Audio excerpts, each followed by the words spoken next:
참 다시 또 오랜만에 뵙습니다. 아, 성경 전체가 무엇을 말하는가?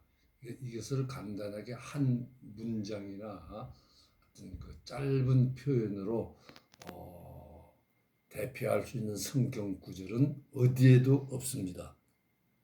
성경 전체가 통일해서 하는 우리에게 전하는 하나님의 말씀을 그렇게 한마디로 요약할 수 있는 건 없지만은 많은 기독교인들은 그 전체를 나름대로 읽고 묵상하고 생각하는 가운데 자기의 좌우명으로 삼고 사는 성경 구절들이 있는데 그 중에 제일 유명한 것이 요한복음 3장 16절이죠. 하나님이 세상을 이처럼 사랑하사 하나밖에 없는 독생자를 주셨으니 누구든지 저를 믿으면 멸망하지 않고 영원한 생명을 얻으리라. 그 말씀을 기억하는 것. 또 유대 나라 그 사람들의 그 유대 종교에서는 신명기 6장 5절 마음과 뜻과 정성을 다해서 주 너희 하나님을 사랑해라. 그런 한 구절을 그 좌우명으로 삼고 살았습니다. 돌아가신 그 전영창 교장선생님은 모든 것을 하나님의 영광을 위하여, 그것은 칼빈이 한 말입니다. All for the glory of God. 또는 그 no cross, no crown, 이런 어떤 좌우명을 가지고 사셨습니다. 그렇다고 그런 말들이 다 그 성경 말씀 전체를 한마디로 요약한 건 아닙니다. 나름대로 거기서 파악해서 자기가 어떤 그 좌우명으로 삼고 일생을 살아갈 때 중요한 일에 부닥치면은 이 일을 어떻게 처리하는 것이 하나님의 영광을 나타내는 일이 될까, 이렇게 생각을 하면서 성경 전체를 묵상하는 것이죠. 또 그 다음에 그 유명한 것이 그 오직 믿음으로만 의롭게 될 수 있다.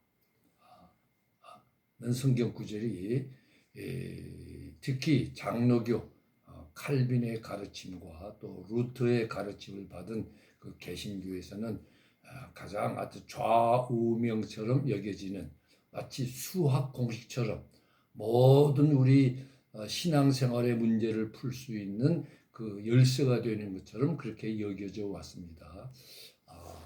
그런데 어떤 성경 구절도 그 한마디가 성경 전체가 우리에게 얘기해주는 그 어떤 그 신앙생활의 그 모습을 요약할 수는 없습니다. 그렇다고 그 루터나 칼빈이 오직 믿음으로만 우리가 의롭게 된다고 하는 그 말을 마치 모든 성경의 그 말씀을 푸는 열쇠로 삼았던 것이 틀렸다는 말은 아닙니다. 그런데 그 믿음으로만 의롭게 된다, 또는 그 하나님의 은혜로만 우리는 의롭게 된다, 그것을 어떤 사람들이 슬쩍 가지고 믿음으로만 구원받는다 이렇게 얘기를 해요. 정확하게 믿음으로만 구원받는다는 말은 성경 그 칼빈과 루터의 생각에 조금 빗나가는 겁니다. 근데 하여튼간에 그때의 하여튼 그 믿음으로만이라고 하는 것은 법으로는 안 된다는 뜻입니다. 그래서 간단하게 오늘은 그 설교를 앞으로 몇 번 할 터인데 오늘은 이제 한 가지 법으로는 안 된다는 주제로 말씀드리려고 합니다. 제가 21년에 로마서 강해 설교를 한 일이 있고 20여 차례에 걸쳐서 그 다음에 산상수훈 또를 시리즈로 설교한 일이 있는데 그걸 여러분들이 참조하시면 도움이 되리라고 믿습니다. 또 제가 이번에 하려는 믿음으로만 우리가 의롭게 된다 하는, 또 믿음으로만 구원받는다 하는 그 말이 지닌 그 의미에 정확하게 이번에 알고 넘어가려고 합니다. 왜냐하면 지난번에 오 목사님께서 우리의 건학 이념, 기독교 신앙을 바탕으로 한 민주 시민을 양성한다의 그 의미를 현대적으로 하면은 반역사적인 삶을 살면 안 된다. 반도덕적인 삶을 살면 안 된다. 반종교적 또는 인간적 삶을 살면 안 된다는 세 가지로 말씀을 했습니다. 그런데 우리가 기독교 어떤 신학적 견해 또는 우리가 교리라고 그럴까요? 에 있어서 우리가 기독교 신앙을 바탕으로 할 때 기독교 신앙은 뭐냐? 믿음으로만 의롭게 된다는 말입니다. 근데 그것이 일반 그 다른 교회와 뭐가 다르냐 하는 점에 대해서 제가 말씀을 드리자면 다른 교회하고 우리하고 다른 건 아닙니다. 이 믿음으로 구원받는다, 믿음으로 의롭게 된다는 한 그에서 믿음이 누구의 믿음을 가리키느냐 하는 것은 기독교 역사상 저 초대교회 때부터 있던 그 가장 논란이 많이 되어져 왔던 것인데 그 중간중간에 해결이 됐어요.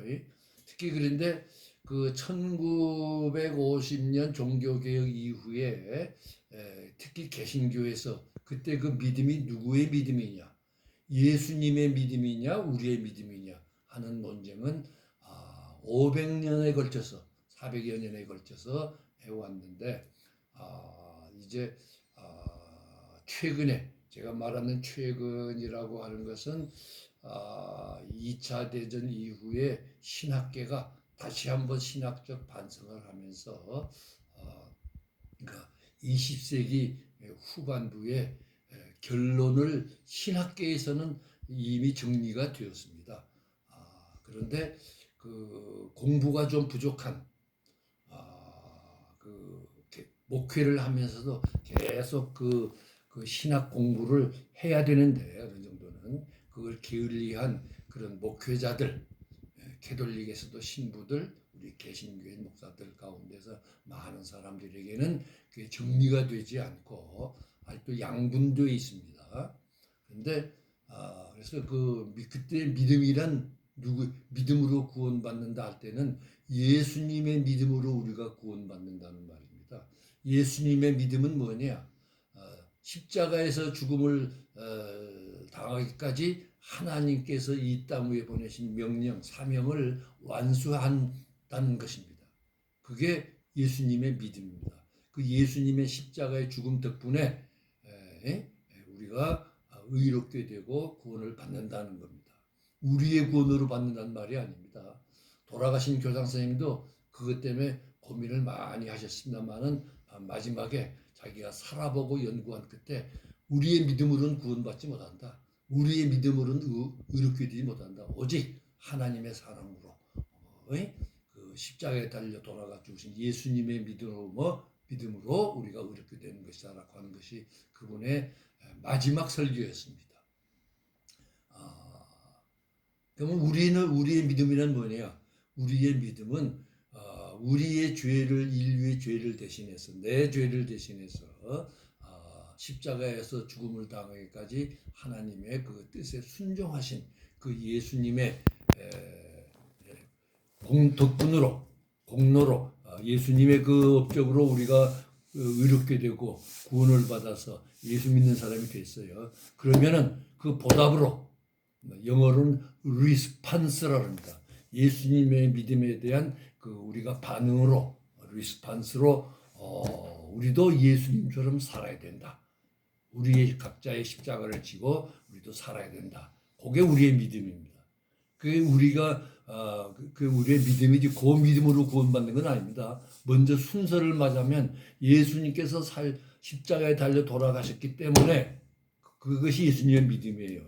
그 믿음 때문에 우리가 구원을 받고 의롭게 됐습니다. 그러니까 우리가 거기에 이제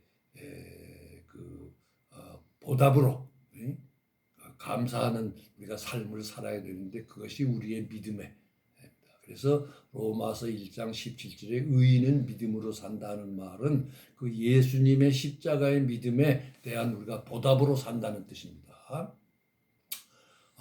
그래서 이것은 이제 개신교 신학계에서도 그러니까 20세기 후반부에 이미 정리가 된 이제 그걸 통설이라 그래요. 거기에 대해서는 이론의 여지가 없습니다. 다만 아직 그 캐톨릭거나 개신교나 그 공부를 좀 게을리한 목회자들이 그 구별을 잘 못해서 교인들에게 잘못 가르치는 경우가 있지만 곧 이제 그런 시대가 좀 지날 겁니다. 근데 하여튼 거창고등학교에서 기독교 신앙을 바탕으로 한 그럴 때에는 그 예수님의 죽음으로 의롭게 된 우리는 예수님처럼 살아야 된다. 그걸 보답해야 된다 하는 뜻입니다.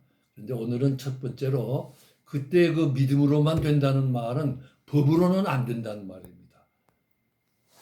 그래서 영어로는 율법이란 말을 우리는 그 일반 세상의 법과 어떤 국가의 법을 구별하기 위해서 율법이란 말을 썼지만은 영어로는 둘 다 law입니다. 법으로는 안 된답니다. 우리 그걸 염두에 둡니다. 법으로는 안 된다. 근데 율법으로 그 모세의 법으로 안 된다고 강조한 것은 이유가 있는데 오늘은 그것을 잠깐 말씀드리려고 합니다. 그러니까 믿음으로만 된다는 말은 이 자유와 평등과 공존의 세상은 믿음으로만 만들 수 있다. 예수의 십자가의 죽음을 통해서 우리에게 주어진 그 사명, 또 우리도 예수님처럼 살아야 된다고 하는 그것만을 통해서 되지 세상의 법으로는 안 된다는 뜻입니다.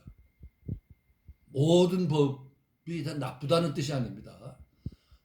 법은 우리가 이 예수의 십자가 사건이 있기 전에 그 전에 우리가 인간이 무지에서 만든 것인데 꼭 나쁘다고만은 할 수 없다. 그러나 그거는 안 된다. 그것을 잘못 이용하면 오히려 사람을 죽이는 게 된다는 뜻입니다. 뭐 복잡한 설명 제가 생략하고 여러분 그 21년에 제가 한 로마서 강해 설교를 참고하시기 바랍니다. 법으로는 안 된다는 뜻입니다. 인류가 제일 처음 이제 국가라는 걸 만들었어요. 국가라는 걸 만들고 나서 그 통치 수단으로 나타난 것 중에 하나가 법입니다. 법은 당시 왕의 권력을 유지하고 강화시키기 위해 생긴 것이지 백성을 위해 생긴 건 아닙니다. 왕의 왕권을 강화하고 지배 세력의 그 지배 세력을 강화하는 그 수단으로서 생겨난 것입니다. 그것을 그들은 그 사회 질서를 지키는 거라 그랬어요. 그런데 그 좋은 법도 있습니다. 상당히 그래서 서양에서는 하무라비 법전이라는 게 유명합니다. 또 동양에서도 그 춘추 전국 시대를 거치면서 많은 중국의 사상가들이 우임금과 순임금 때에는 법이 없었다. 덕으로 백성을 다스렸다. 그래서 그 우순 시대를 아주 그 이상적인 시대였다고 하는 생각이 나타납니다. 왜? 춘추 전국 시대에 소위 말하면 각 국가마다 법이라는 걸 만들어서 법으로 백성을 통치했거든요. 그런데 소위 말하는 동양이나 서양이나 법이라는 것은 그 왕과 왕을 중심으로 한 그 지배 세력이 그 지배 세력을 유지하고 강화하는 수단으로 출발한 겁니다. 법으로는 안 된다는 겁니다. 그걸로 어느 정도 그 우리 국가 사회의 질서가 유지되어 왔지만 그건